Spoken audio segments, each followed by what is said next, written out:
Welcome to HortTube. My name is Jim Putnam. In this video, I'm going to be talking about my top performing annuals in the landscape here in Raleigh, North Carolina, Zone 7B. I do a monthly video, checklist video every month, and in that video, I always talk about, documenting what works for you in the garden and what hasn't worked for you in the garden during the season, so you can do more of what works and less of what doesn't. Maybe give yourself an opportunity to experiment with some new things by cutting out some things. So this is what this video is for me, is just what has worked and what hasn't worked in the landscape. We do lots of zinnias in this landscape in Raleigh, and this double Zahara raspberry ripple is just one of the biggest winners. This is the second year in a row doing this one. This one was done from seed, so as inexpensively as possible here. I try to do. There are lots of profusion zinnias as well. Lots of these new compact varieties. So this is the Zahara series, and then over behind Steph here, there are some profusions. There's lots of different ones. There's a bright orange one here you're going to see. And then over to the left of it, there's like a peach colored one. Lots of colors, any color you'd want in that profusion series. All of them have performed well for me. All of them can be purchased from seed and done from seed every year. And so that really cuts out some of the cost of not having to buy $4 annuals, individual annuals. We also have a lot of the larger growing zinnias, and typically by midsummer they get powdery mildew on them, and we have to pull them out. They just kind of decline. But here we are in August, and they do have a little bit of powdery mildew on them, but they've still continued to perform really, really well this year. And so I'm just leaving them in place over there. This is the Queen series. There's over there just mixed in, there's Queen Lime and Queen Lime Red and Queen Lime Blush, Cinderella Peach, and Pink Senorita. Some of these seeds were gotten from Baker Creek, and we also get seed from Park and Johnny seed as well, but I think most of these this year were from Baker Creek. Next up is these Italian white sunflowers. These have just been the gift that keeps on giving. The photo on these was white in the center with little yellow tips on them, and a couple of them have been that color, but most of them have been this kind of solid pale yellow color. This is a sunflower that comes up and flowers and branches and flowers and branches and just keeps on flowering. It can be pruned a bit if you need to. We could deadhead these, but I like to wait for the goldfinches to come and take the seed on them. They have just been, this is just nothing but goldfinches. Literally every time you walk out the front door, goldfinches fly off of these sunflowers. This has been a real winner. Again, another thing that was done from seed back in March, and then it was put out here in late April, and have just gone wild. You do have to stake them. At some point they're 8 or 10 feet tall, but I've got this fence that they can lean against, and that's worked out pretty well. Next up is Tithonia, or the Mexican sunflowers. We've been out of town for a while and haven't deadheaded these, but again, we let the flowers decline. The goldfinches take the seed. And then, of course, you get all kinds of pollinators on these open flowers every day.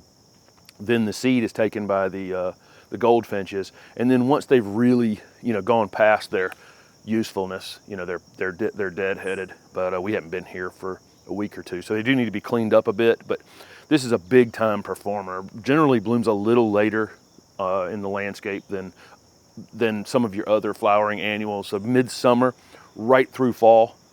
Foliage typically looks great. Again, these need to be honestly a little bit of a haircut across the whole thing would benefit these at this point, but just a great performing annual in the landscape. One thing I'd like to point out about me saying annuals is some of these things are true annuals. Some of the sunflowers are true annuals, meaning you plant the seed, blooms all season, it's set seed, and then it literally dies. Some of the other things I might call annuals in this video, like Ageratum, can be woody perennials in further south of me. And so, if you're in Michigan and you use lantana one season, that's an annual for you.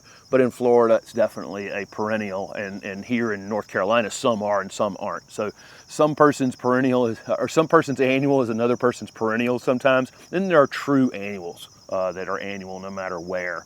They just come up one season, produce lots of seed, and then they're out, really quickly.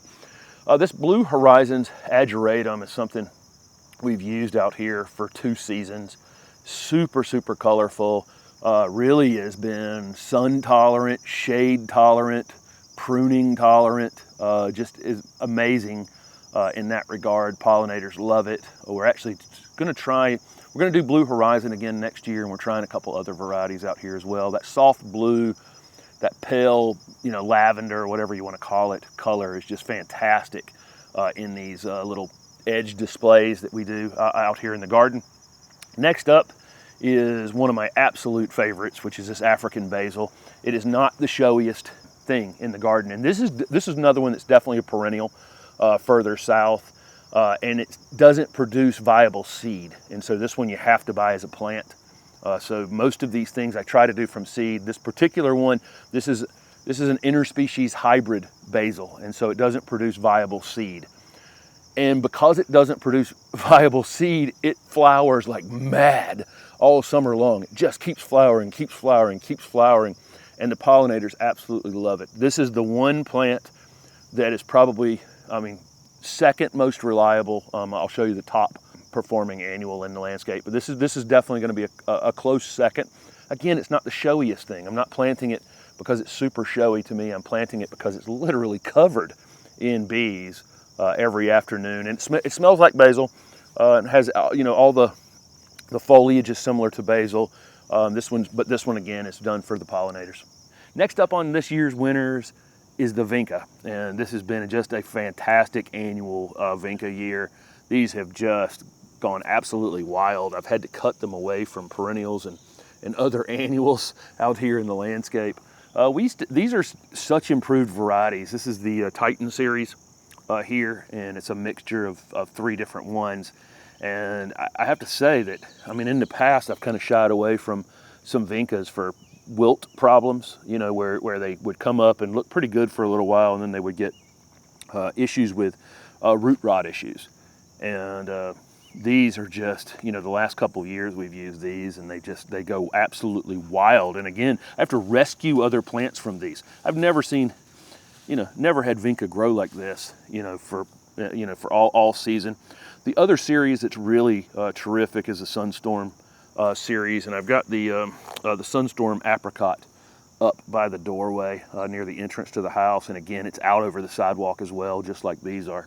Next up are Dahlias, and Dahlias are perennial for folks in where I'm at, zone 7B to 10, and annuals for those in the north, unless you dig them up and store them for the winter. So there are ways to make these perennials, but I actually treat a lot of them as annuals here in the landscape, and I do them from seed. And we have some hybrids as well, some big, large flowering double hybrids that you buy from the store. But these, again, are all done from seed. I originally bought a mix called the Figaro mix, Figaro mix, and that was from Johnny's Seed. And since then, they've crossed with one another, and we've gotten new interesting ones each year. And so some of them we leave them in the ground. Some of them come back as perennial. A lot of them don't, and those just get new plants that we collect the seed on at the end of the season. I'll be showing that in a video upcoming. But annual for some, not an annual for others, and I treat a lot of them as annuals just because I look at it as an opportunity to see new different flowers each year. So most of the annuals and even some of the perennials we do from seed every year. We order in seed at this time, and there's an upcoming video for the seed that I have for next season. And then we collect seed off things as well. One thing that we do purchase are a few New Guinea Impatiens every season, and you can see why. These things just perform amazingly well. This one's called Compact Lilac. Good name for it because it's super, super compact. Haven't been pruned at all. Thing looks absolutely amazing, and even without flowers, it has this red. The back of the leaf is red, the stems are red. Really beautiful plant. Just keeps performing like this all season without really having to do anything to it. This area stays a little moist, and they seem to just absolutely thrive in those conditions. And then next up are pentas.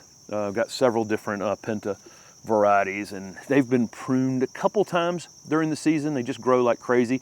There's a little Angelonia in the middle of it, but for the most part, the pentas have put on the biggest display in that area. There's ultraviolet, flirty pink, and white in that mix, and they're just so easy, and the pollinators absolutely love them. If the flowers slow down on them at any time during the season, we just kind of cut the plant back by a third, and they just flush right back out and start blooming again. And so the big winner for the second year in a row here is the Summer Jewels salvia. There's Summer Jewels pink and Summer Jewels white. Most of these were done from seed. We did buy a few just because we didn't have enough seed when we initially did this year. And so there's some in the front garden and some back here. They are visited by, I mean, what you're gonna see probably with Steph filming is the bees, but I mean, there's incredible amounts of small wasp and all kinds of other things flying around these that love them. It's just wild how many things are actually on these. They're not the most showy annual in the landscape. In fact, the Gomphrena sitting in the middle of it is, you know, is showier than the Summer Jewels salvia, but I'm going to use these every year just because the pollinators absolutely love them. And the mix of pollinators, you get so many different things on them, and these are just bulletproof. They're leaning over my weedy grass here, and I'll come along with the lawnmower and actually mow them back when the bees aren't on them, and they just come right back out on the lawn. They're super vigorous, disease resistant, insect resistant, other than, you know, nothing's eating the actual plant. The rabbits don't eat them, the deer wouldn't eat them, and so they just put on this giant performance, and I can stand here and just, I do my Sunday Q&A video with the chair sitting here, and people can see behind me the entire time. It's like this section is completely alive in the landscape. So what are your favorite flowering annuals? I've skipped a ton of things that we will do most years, including like the Gomphrena here and the Angelonia over there and all around me. What are your favorite kind of go-to annuals in your landscape that you do every year, and maybe one that you would like to try from what I showed in this video? Thanks for following along. There's going to be an additional video for perennials that performed at a high level this season as well. Thanks for watching.